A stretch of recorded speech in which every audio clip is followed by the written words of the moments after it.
Miss Nicole from Bloomfield Public Library here.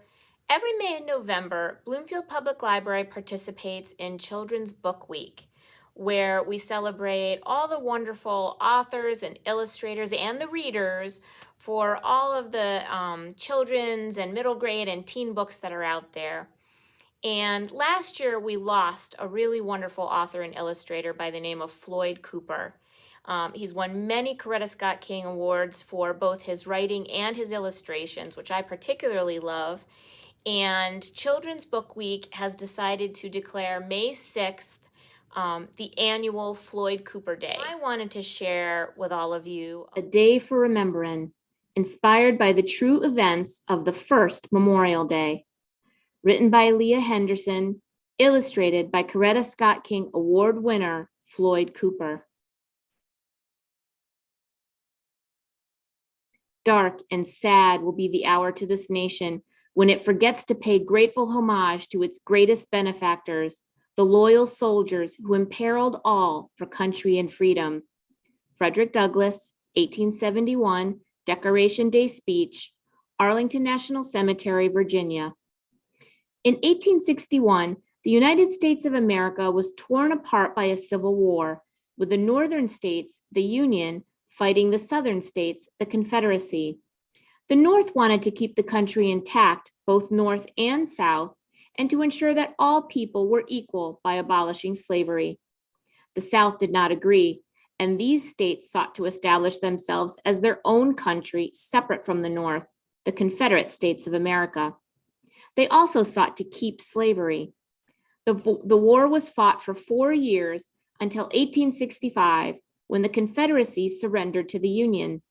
The United States remained united and slavery was abolished. Memorial Day, originally called Decoration Day, was established to honor those who gave their lives while fighting in the Civil War. The holiday has since evolved to commemorate all American military personnel who have died in any and all wars. This is a story of what many consider the first Memorial Day celebration.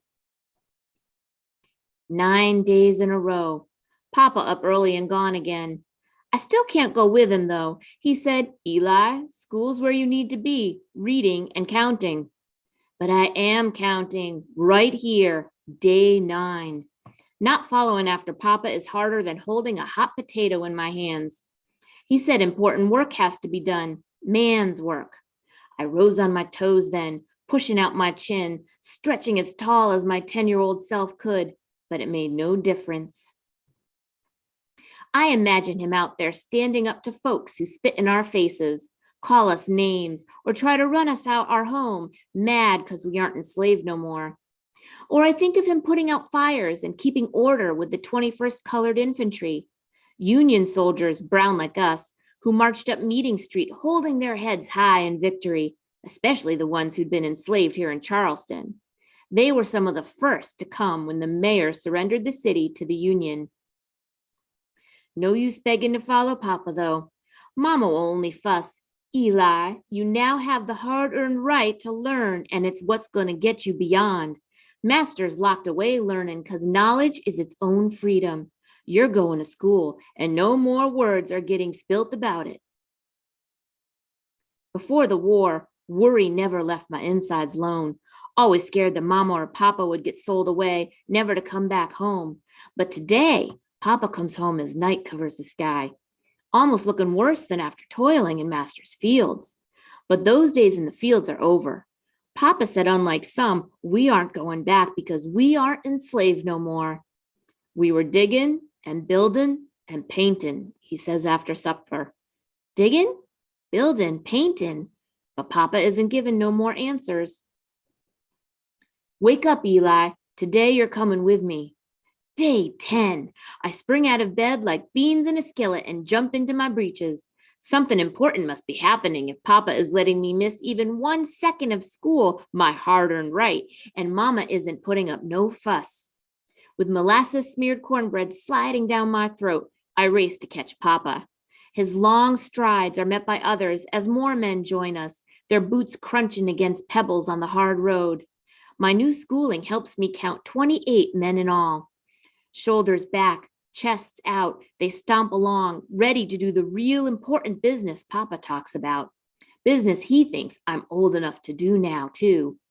You need to see the work we's doing before it's all done, he says. We strut through the entrance at the Planters Race Course, where white folks used to watch mighty horses run before the war. But it isn't a race course no more. For a while, the Confederates made it a jail. Mama and ladies from church used to sneak food to the Union soldiers held prisoner there. Skinny and sickly, those men hardly had more clothes than the most lonesome slave. A newspaper man said those poor souls had no covering but the sky, and that they were heartsick, homesick, sick in body, sick in life, all because they fought against slavery and our God-given right to be free. So over the evening paper, Mama had learned to read in secret while enslaved. She promised, we'll share every morsel we got till we got no more. But the living are gone now, and the dead lie by our feet. Without a word, Papa and the other men get to digging, hammering, and cutting wood. Papa points to the fence where some of my schoolmates have joined their papas too. Help with the whitewashing, Eli. I drag my feet, though, wanting to stay by Papa's side, but he rushes around doing more work in a minute than he'd done in 3 hours on Master's land. An old usher from our church pushes a painting brush in my hand, and I get to working too.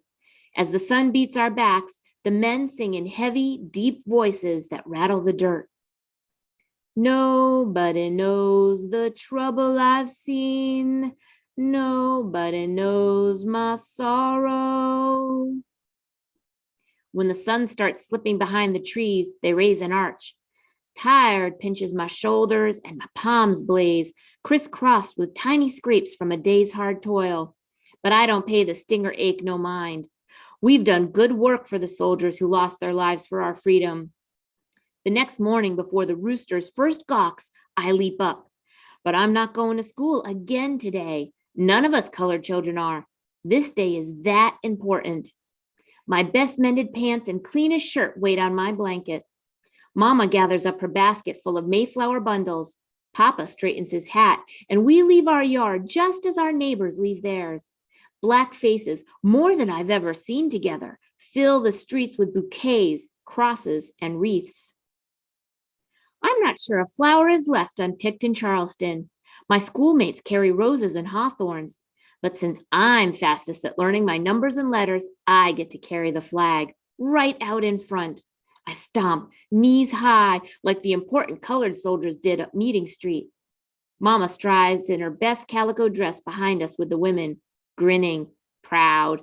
I can't see Papa, but I know he is somewhere in the quilt of black, brown, and white faces. In lines stretching longer than a mile, we cross onto the old race course, singing with our fullest hearts. John Brown's body lies a moldering in the grave, but his soul goes marching on. Although we sing about John Brown, we are really singing for all the buried Union soldiers. After the last word is sung, quiet comes, our feet shushing across the sandy soil. We circle the fresh dirt mounds with sweet-smelling petals of rose, lilac, and jasmine swirling to the ground. Thousands of hands sprinkle thousands of spring blossoms. The graves become a bed of petals and tears. The flag flaps in the breeze when I hand it off, as if waving goodbye to the Union soldiers finally at peace. Pastors preach sacrifice, abolitionists proclaim freedom, and officers bay at us to remember. Even though we are sad, we are celebrating too. My heart rests easy now. Me, Mama, and Papa can't never be sold away no more, and I'm getting my schooling, its own freedom, like Mama said, so my insides feel all good. While breaking bread, we listen to more speeches about the martyrs of the race course and freedom. Blurry eyes praise a Union brigade marching round the pond of blossoms. There's lots of head nodding and mm-hms as families gather around the grandstand, remembering, shedding tears, and giving thanks above. That flag never stops waving, but all my old slave time worry flies away. And as the moon joins in, we leave the race course with empty hands and near bursting hearts, hoping those Union soldiers, hugged by Charleston's sweetest blooms, No, we will never forget what they've given of themselves for the priceless gift of our liberty. Author's note: a few years ago, I stumbled across an image of 200 or so Black children getting ready for what looked like a parade, and my curiosity was ignited. I did a quick search and found an article about the first Decoration Day. There are over a dozen places that lay claim to this distinction. However, a story from Charleston, South Carolina, at the end of the Civil War caught my attention. A procession of 10,000 most newly freed enslaved people, led by almost 3,000 Black children. Sadly, it is a moment in our country's history that has not garnered much attention, but for me, a spotlight suddenly blazed bright. Every year on Memorial Day, originally known as Decoration Day, we remember the men and women in the armed forces who died in service to our country, but many may be unaware of its beginnings. Regardless if you believe, as I do, that this Charleston event was the first community-led observance of Decoration Day, it is important to consider the significance of the gesture of these once enslaved people towards the soldiers who'd lost their lives fighting in part for their freedom. Above all else, that May Day was a gathering to honor and to remember those who, as Lincoln said in the Gettysburg Address, gave the last full measure of devotion. And we too should remember their sacrifice and a community's show of thanks. The roots of Decoration Day, Charleston, South Carolina, 1865. In September 1864, during the final years of the Civil War, 1861 to 1865, a well-to-do race course in Charleston, South Carolina, was turned into a prison for captured Union soldiers. It was said that over 10,000 prisoners had been held in the Washington race course at one time, and that the prison was like a miniature Camp Sumter in Andersonville, Georgia, one of the worst Confederate prisons. Many of the prisoners were stripped nearly bare on arrival and housed in an open section of the race course with no tents or other covering for protection. By the time the prison closed, less than 7 months later, 257 Union prisoners had died on the grounds due to exposure, disease, and starvation. In late April 1865, with the North victorious, 28 newly freed men who called themselves the Friends of the Martyrs and the Patriotic Association of Colored Men volunteered to make a respectful resting place for the fallen Union soldiers who had helped secure their freedom.